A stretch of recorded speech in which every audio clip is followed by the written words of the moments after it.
Estamos transmitiendo en vivo desde Washington, D.C. La Muy buenos conferencia de días, prensa. muchas gracias por estar acá esta mañana en la ciudad de Washington.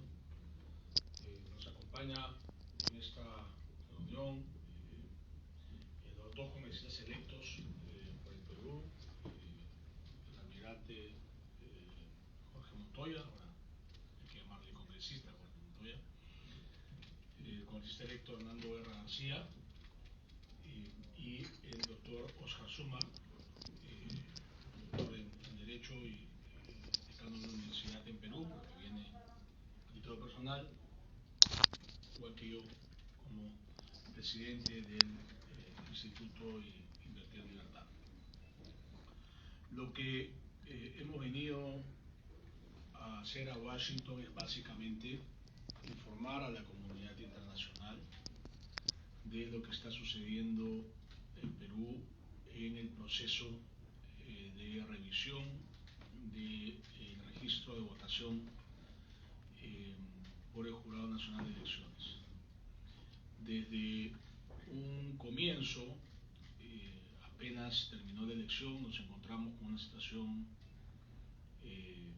bastante inédita, que era la diferencia entre el resultado a boca de urna, que le daba una ventaja estrecha a Keiko Fujimori, y el conteo rápido, que le daba al revés una ventaja estrecha al candidato Pedro Castillo. Al día siguiente empezaron espontáneamente a llegar denuncias de actas en las que había habido una impugnación indebida.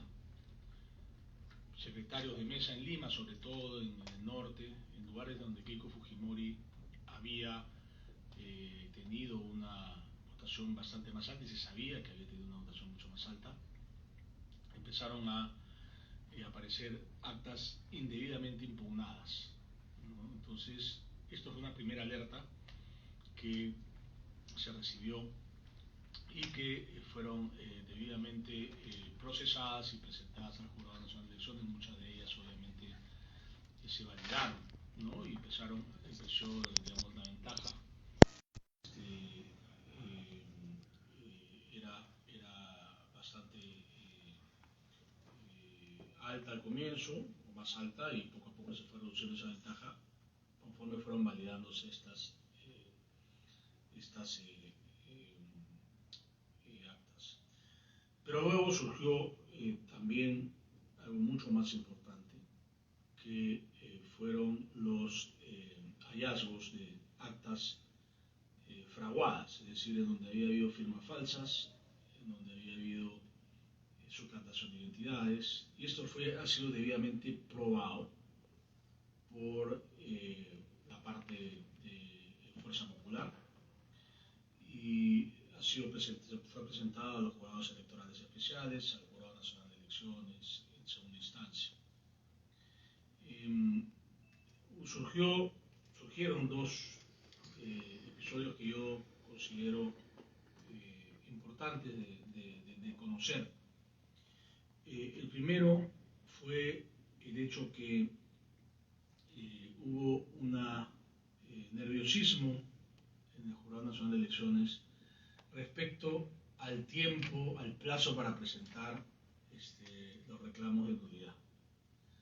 Y aunque parezca insólito, en el Perú hay una ley, el doctor Suma explicará mejor por qué no aplica esta ley para un derecho tan fundamental como el respeto al voto, en donde hay un plazo para presentar los reclamos de nulidad de 72 horas. El Jurado Nacional de Elecciones, muy nervioso, primero dijo por unanimidad que iba a ampliar el plazo, después se les dijo, ¿no? Y básicamente le ponen un plazo a encontrar al violador, ¿no? Si el violador se encuentra cada cuarto o quinto día después de haber cometido su crimen, queda libre, ¿no? Estamos hablando ahora de la violación de la democracia, obviamente, ¿no? Y en un segundo momento, uno de los tribunos, uno de los jueces, uno de los miembros del Tribunal del Jurado Nacional de Elecciones, del Pleno del Jurado Nacional de Elecciones, que es el equivalente, digamos, a la Corte Suprema acá, tuvo una renunció mediante una carta muy fuerte, donde básicamente, sin decirlo, porque no es parte del lenguaje, digamos, legal, diciendo que había un contubernio fraudulento, ¿no? Y que él no podía prestarse a este tema. Hay muchos detalles que no era irrenunciable, que no era irrenunciable, pero son detalles igual que no creo que cabe mencionar. Y finalmente, un grupo de estadísticos elaboró un informe que está en una página web que se llama pruebasdefraude.com, entre otras, ¿no? En donde encontró que había una serie de actas en donde se registraban votos estadísticamente imposibles. ¿Qué cosa es estadísticamente imposible? Es que en una mesa en donde hay entre 200 y 300 personas, es una muestra de 200 y 300 personas, no es una muestra, es un... ¿no? Y hay Keiko Fujimori compitiendo en primera vuelta contra 17 candidatos, ¿no? Tiene más votos que en segunda vuelta, donde compite solo con uno. En esas mesas, digamos, hay el fenómeno imposible, según estadísticos reconocidos, en donde todos los votos de todos los demás candidatos migran a Castillo. El 97% de los votos en blanco migra en Castillo, los votos en blanco prácticamente desaparecen. E incluso votos de Keiko Fujimori migran para Castillo. Esto es estadísticamente imposible. Entonces, en este segundo grupo de actas, lo que nosotros sugerimos al Jurado Nacional de Elecciones, que tiene el deber de impartir justicia y de investigar cualquier anomalía que pueda haberse presentado, mutuo propio, investigue. Pero, y ya con esto termino, y hago un pequeño resumen en inglés que me están pidiendo también, pero básicamente lo que está haciendo el Jurado Nacional de Elecciones es taparse los ojos, ¿no? Y desechar, en primer lugar, los reclamos en donde hay pruebas materiales, que son numerosos, y el señor Guerra García tendrá la oportunidad de decir, no, hay un paquete donde hay pruebas materiales de adulteración de actas, y el Jurado Nacional de Elecciones está descartando validar estas pruebas porque dice que es un tema de pericia, del Poder Judicial, criminal, contando esos votos, validando, no ejerciendo la justicia electoral. O sea, hay pruebas materiales por un lado, y hay otro paquete donde las pruebas están ocultas. No están ocultas porque no abren, digamos,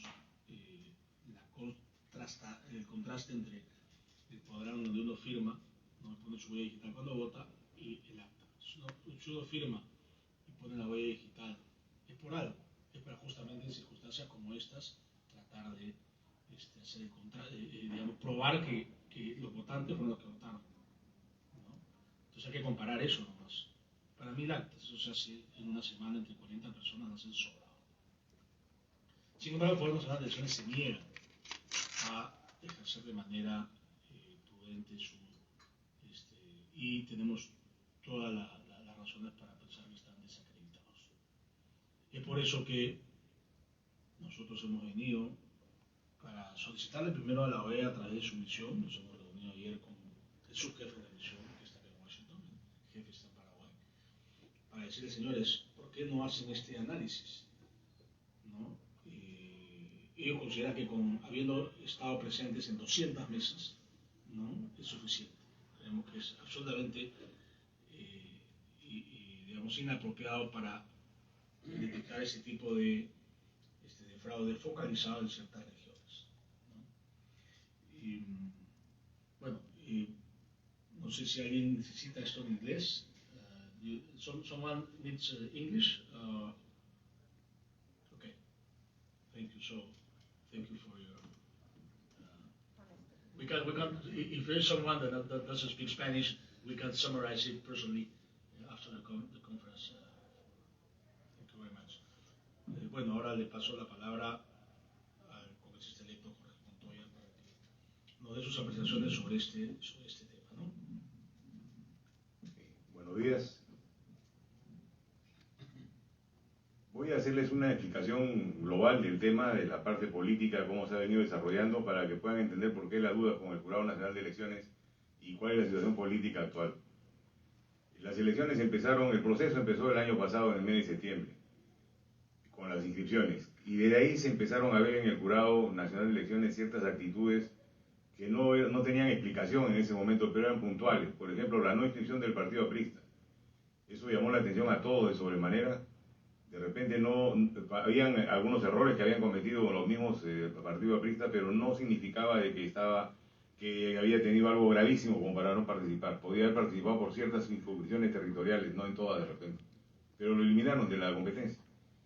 Eso es lo más saltante que hay en cuanto a partidos. Así como ese, han eliminado a varios partidos más. El hecho es que de ahí comenzaron a sentirse ciertas inquietudes sobre la imparcialidad del jurado y sobre hacia dónde se iba a inclinar. Luego, en el transcurso de la campaña, hubo un intento de eliminar al presidente de mi partido, de Renovación Popular, porque en una de las entrevistas que le hicieron, o en una conversación con partidarios, dijo: de llegar a la presidencia, donaría mi sueldo para los pobres o para alguien X. Entonces, eso lo consideraron como que iba a donar dinero y que estaba comprando votos con eso. Cuando era algo todo sobre su puesto. Primero, si salía presidente, cosa que no sucedió, y si salía, y si podía, donaba su dinero. El señor es millonario, o sea, definitivamente él no necesita trabajar para vivir, ya tiene suficiente. Y era simplemente una expresión lo que hizo. Lo quisieron eliminar. Hubo que hacer una marcha de protesta, presiones en la calle para evitar que suceda esta situación. Luego, ya durante la primera vuelta electoral, se presentaron irregularidades en el proceso de las elecciones en sí. ¿Qué sucedió? El encargado de la OMPE dijo que para favorecer a los adultos mayores les daba un horario especial, empezando a las 7 de la mañana. ¿Qué generó esto? Que los adultos mayores fueran a las 7 de la mañana a votar, cumplidores de la norma, cuando era simplemente una recomendación, porque no se puede restringir el derecho a votar a nadie. Uno puede ir a la hora que quiera y al lugar que le toca. Pero las mesas no estaban instaladas. Entonces, como no estaban instaladas, tuvieron que hacer colas de horas, y muchos se retiraron a su casa y no votaron. Aparte, el manejo electoral en general fue deficiente. Hubo un abuso de autoridad por parte de los funcionarios de la OMPE que fueron contratados. Estos funcionarios son contratados porque son trabajos eventuales en muchos casos, ¿no? Para poder cumplir con 80 y tantas mil mesas de sufragio que había. Entonces, no se puede tener control absoluto de todos. Pero una cosa característica era de que maltrataban en muchos de los lugares a los personeros. No lo dejaban actuar, no le daban copia de las actas, se le decían que las entreguen abiertas, y cosas por el estilo que en algunos casos llegaron a tener hasta enfrentamientos que tuvo que intervenir la policía, ¿no? Esa fue la primera vuelta, y ahí esa es la primera parte de la primera vuelta. Voy a hablar de algo que nos tocó a nosotros como partido directamente. Encontramos actas que habían sido fraguadas, la firma falsificada, sometimos a peritaje solamente 7, porque no nos dio ni el tiempo ni los recursos para hacerlo, porque cuesta dinero y toma tiempo hacerlo. Y solamente hay un plazo determinado para presentarlas. Y las 7 que se comprobaron que estaban fraguadas, las recibió el tribunal y no hubo ninguna acción, ¿no? Simplemente no afectaba el proceso. Cuando le pedimos que nos den copia de los patrones, nos dijeron que en septiembre posiblemente nos lo remitirían porque estaban con mucho trabajo. Entonces, esas son situaciones puntuales, muy de repente parecen ridículas, pero va configurando un todo cuando uno las suma. Entonces, luego de eso vino bueno, nosotros acatamos el resultado de la primera vuelta, no reclamamos más, hicimos lo que teníamos que hacer de acuerdo a lo que nos facultaba la ley. Al no tener respuesta, seguimos para adelante, acatamos el resultado y entramos a la segunda vuelta. En la segunda vuelta, ¿qué sucede? Desde el punto de vista político, se reducen de los 18 partidos que habían a 2, el de Castillo y el de Keiko Fujimori. Entonces, ha habido una transferencia de votos de esos partidos que ya no participaron en la segunda vuelta a estos 2 candidatos. Y salió en las encuestas un resultado de más o menos 50-50. Ahora, ¿qué sucede con la conformación del grupo de los 50% que le corresponde a Castillo? Ese grupo está compuesto por diferentes sectores sociales. Están los netamente comunistas, que yo no creo que pasen del 10%, y esto es los resentimiento por discriminación, por maltrato o por otro tipo de cosas que se muestran en este momento, lo muestran de esa manera, y por los no a Keiko, ¿no? El odio que se ha sembrado en el país contra Keiko Fujimori por años, que lo ha sembrado la izquierda justamente. Ese grupo es un grupo que tiene varias composiciones sociales, no es una sola. Y el otro grupo es el de Fuerza Popular, que es un grupo consolidado y sólido. Esa es la configuración política. Ahora, al analizar el resultado se han encontrado irregularidades en muchas mesas y ha venido las discusiones. Y esas discusiones que han venido al costado de esto es por cómo se ha comportado el tribunal con los reclamos. Hay dos instancias, ¿no? Las instancias, los reclamos, la crítica se están yendo sobre todo al Tribunal Superior, a la última instancia, que es donde se presentan estas irregularidades. Y la no conformidad con los resultados y los debates que tienen los magistrados acerca de los puntos que le consultan. Tan es así que uno de esos magistrados ha renunciado la semana pasada, ha declinado, porque no pueden renunciar por la Constitución. Ha declinado a participar y el jurado lo ha considerado como renuncia y lo han reemplazado. ¿Y por qué ha renunciado? En su carta, que es pública, pone de que consideraba que había actos de corrupción en el proceso. Entonces, si un magistrado considera eso, entonces con mayor razón la duda es más que razonable para pedir lo que estamos pidiendo, que haya una auditoría por un organismo imparcial como es la OEA, y que esto lo pide el Estado peruano a la OEA. No nosotros, el Estado peruano es el que tiene que pedirlo. Nosotros hemos venido acá a sensibilizar a la opinión pública, a hacer de conocimiento lo que estamos haciendo lo que ahora y en otros lugares que hemos estado, y a decirle a los funcionarios de la Organización de Estados Americanos de que tienen un terreno mucho más fértil para trabajar, mucho más puntos donde tocar, que no todo lo que se ve es perfecto, o sea, será perfecto lo que ellos vieron y no lo discutimos, porque el que estaba haciendo la trampa, por decirlo de alguna manera, en esos lugares se ha cuidado de no hacerlo, porque iban a ser descubiertos, lo hacen donde no están. Entonces, si se ponen a ver los otros sitios, de repente van a cambiar la situación. Y más que todo ha sido una invocación a que tomen conciencia de esto y nos ayuden a convencer al gobierno peruano de que haga el pedido de una auditoría. Y tiene que hacerlo ya, porque el tiempo se corre, el cronograma electoral tiene plazos que tienen que cumplirse y no podemos tampoco hacerlo retrasar, ¿no? Esa es más o menos la situación general en la que nos encontramos, y estamos haciéndola de conocimiento de todo, porque hasta ahora lo que ha servido el país es información de un solo lado, y lamentablemente yo me he dado con la sorpresa, me han entrevistado, no ahora, sino la semana pasada, de Colombia, de Argentina, de Uruguay, y pensando de que ya había un presidente electo y que no estábamos aceptándolo. Porque Castillo, que no es presidente electo, no se ha elegido a nadie ni se ha proclamado a nadie, ya estaba difundiendo esto por los medios internacionales de comunicación que tenía de una manera tendenciosa, ¿no? Para crear una imagen de que él ya es el presidente electo y nos estamos oponiendo a que sea confirmado, cosa que no es cierto. Vamos a respetar lo que salga del Jurado Nacional de Elecciones, sí o sí, y aún no se ha proclamado a nadie, y eso tiene que quedar claro para todo el mundo. Entonces, bueno, les agradezco su atención y estoy disponible para las preguntas que deseen hacer cuando llegue el momento. Muchas gracias, congresista. Ahora vamos a escuchar al doctor Oscar Suma, quien, desde un punto de vista legal, es bastante claro que ha venido estudiando el tema en detalle en las últimas semanas. Muchas gracias, Daniel. Buenos días con todos. En este caso yo quisiera primero decirles que yo no vengo en representación de Fuerza Popular ni de Keiko, yo no formo parte de la campaña ni soy político. Soy solamente un ciudadano peruano interesado, como cualquier otro ciudadano, en que las elecciones de mi país sean limpias. Sucede además que soy abogado, doctor en Derecho y decano de una facultad de Derecho. Entonces, mi opinión, he tenido la suerte que sea tomada en cuenta y de alguna manera abrazada por el esfuerzo que se está haciendo por hacer que las elecciones en Perú sean lo más transparentes posibles. Pues yo he estado, bueno, muy interesado, sobre todo en lo que pasa en la segunda vuelta en Perú. Habría que empezar remontándonos un poco más atrás. La situación política peruana desde el 2016, en realidad es una situación completamente caótica, ¿no?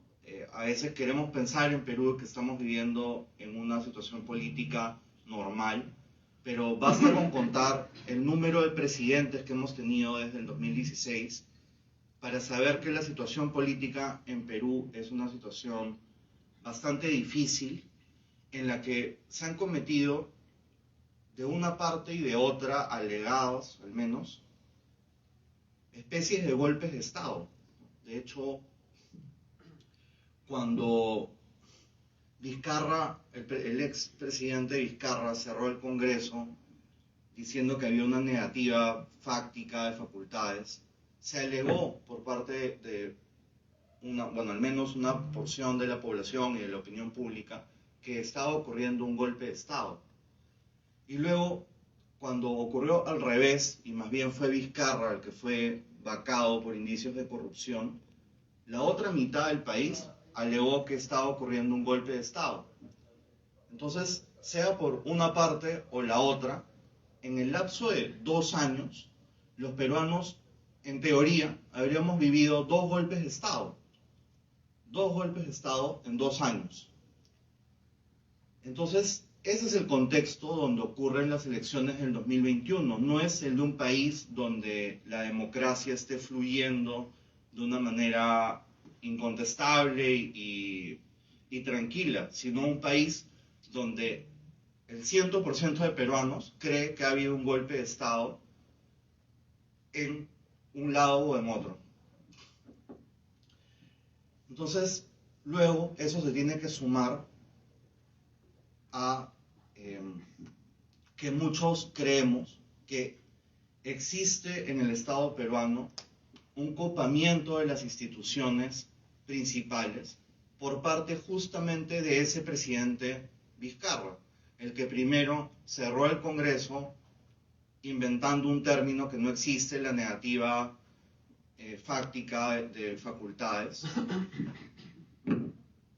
que además luego ha sido vacado por corrupción, ¿no? Entonces, han tomado las instituciones en Perú, ¿no? Basta ver quién es el presidente del Jurado Nacional de Elecciones actual. El presidente del Jurado Nacional de Elecciones actual es alguien que en el pasado ha formado parte de un partido comunista, que ha sido defensor de alguien condenado por terrorismo.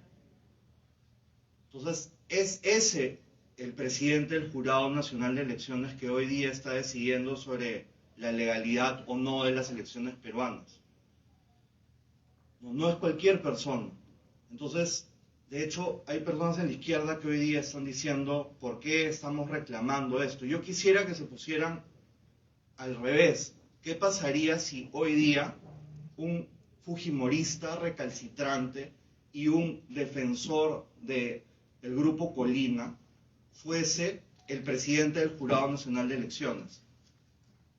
¿Estarían tranquilos diciendo que se respete la voluntad de la población, o estarían alegando que las instituciones en Perú están completamente parcializadas hacia un lado? Quisiera que por un momento voltearan los zapatos. ¿Qué estarían diciendo? ¿Estarían tranquilos o no?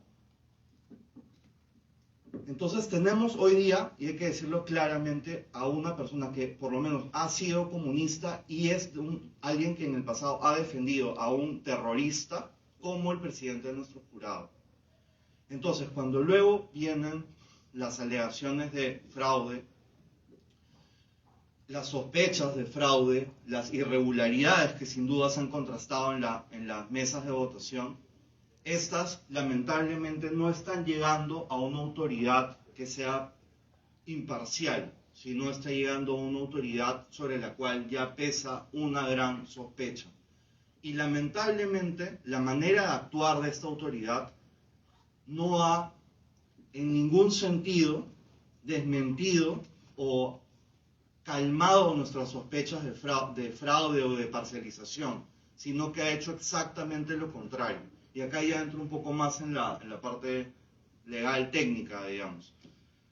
Ha habido una cantidad de impugnaciones y observaciones muy alta en esta elección. De parte de ambos partidos hay un total de alrededor de 1000 impugnaciones. Hay cerca de 1000 observaciones de actas. Son muchos los votos que están en disputa en una elección que es tan cerrada como las personas que entran en un estadio. Esa es la cantidad de personas que está decidiendo la votación en nuestro país. Entonces, en una elección tan cerrada y donde hay tantas dudas, tantas impugnaciones, luego viene el Jurado Nacional de Elecciones y dice que porque hay una directiva que ni siquiera una ley, ni siquiera un reglamento, un reglamento, ni siquiera una ley o ni siquiera la Constitución, dicen que hay un plazo de 3 días para interponer impugnaciones, entonces que no va a verificar si ha habido o no ha habido fraude. Pero luego el mismo jurado saca otra resolución diciendo que se va a extender el plazo. Al mismo día, por no sé qué motivos, qué fuerza, los llevó a desdecirse y sacar otra resolución, una tercera resolución, diciendo que ya no se iba a prorrogar el plazo.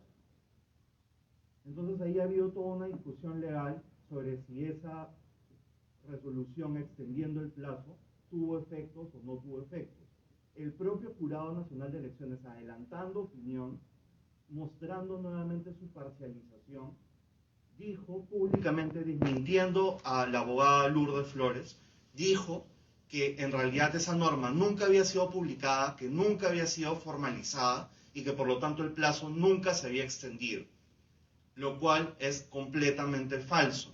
Y de hecho, si uno revisa la ley del procedimiento administrativo peruana, dice claramente que un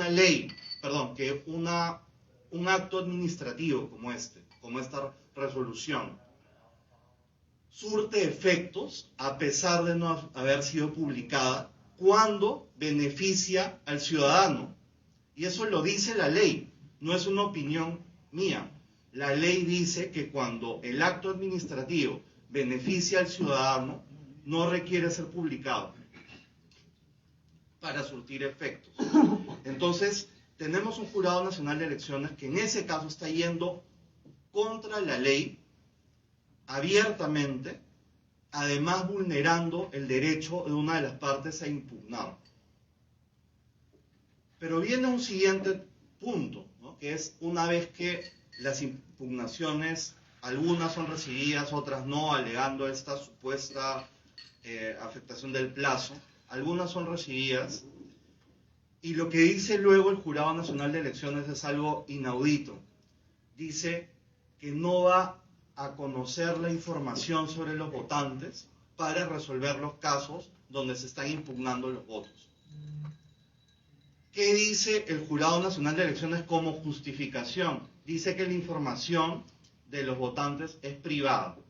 Y tiene razón, claro, la información de los votantes no aparece el sentido de los votos, no, pero la información, su DNI, su nombre, sobre todo su huella digital, que claramente puede ser tachada, borrada, pero la información sobre su nombre, su DNI, el número de personas, claro, toda esa es información privada.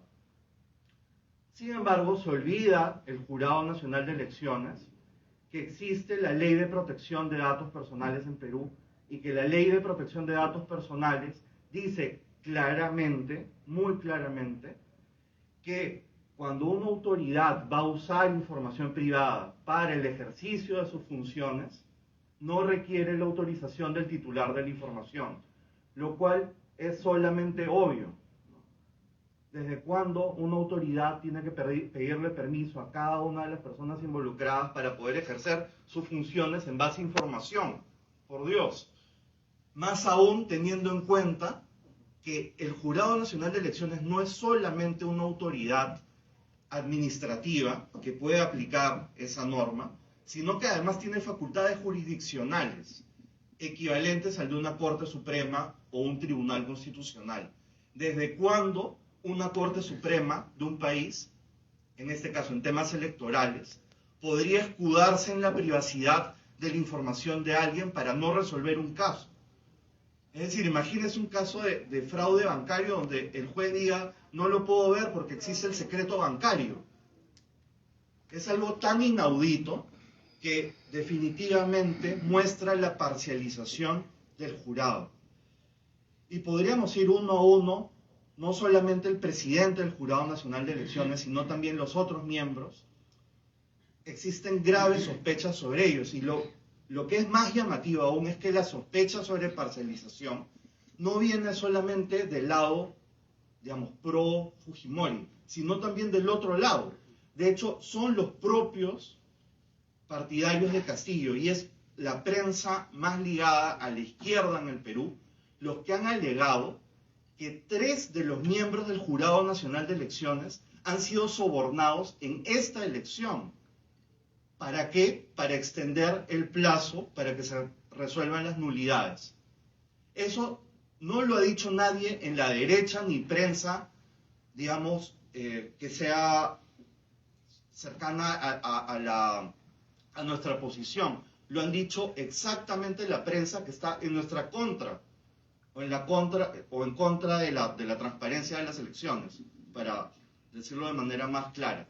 Ellos son los que han dicho, periodistas como Marcos Cifuentes o Juliana Oxenford, le han dado mucha credibilidad a la información según la cual 3 magistrados actuales han sido sobornados para prorrogar el plazo de las impugnaciones. Entonces, ¿cómo así, en una elección donde tienes a un presidente con ese pasado y a 3 magistrados que habrían sido sobornados, según información difundida por la propia izquierda, cómo esas pueden ser unas elecciones limpias, intachables, inmaculadas, y que nadie jamás debería hacer una auditoría sobre ellas? ¿No? Entonces, lo que tenemos más bien en Perú es que 65% de la población cree que ha habido fraude, y esto no se debe solamente a las irregularidades que han sido denunciadas, sino a la clara parcialización que tienen las autoridades actualmente y que no nos permiten saber lo único que queremos saber, al menos los peruanos que estamos preocupados por la democracia, que es que la voluntad de los electores realmente se manifieste y sepamos quién fue realmente quien ganó la elección pasada. Y esto, ya para terminar, no es un tema que interesa solamente a Fuerza Popular, no es un tema que interesa solamente a los que quisieran que gane la candidata Fujimori. Es un tema que interesa a todo el país, porque poder hacer una auditoría y poder hacer transparente efectivamente lo que pasó en las elecciones pasadas, como comencé diciendo, ha sufrido varios golpes en los últimos años. De hecho, hoy día ya se están viendo inicios de una violencia injustificada en el país. Ya se está viendo discursos que llaman a la violencia, actos de violencia en la calle. Y esto, definitivamente, seamos de la orientación política de la que seamos, no le conviene a nadie en el país. Lo que queremos es que haya un resultado de elecciones justo, que podamos confiar en la independencia de las personas que analizan la votación, y que el presidente que sea elegido finalmente, proclamado. Instagram Live. Ya. El 21 de diciembre, que desde Por la Instagram, fecha de dice inscripción de los ahí te lo partidos paso. Ya, ya. políticos, lo hicimos nosotros como todos los partidos políticos. Técnicamente,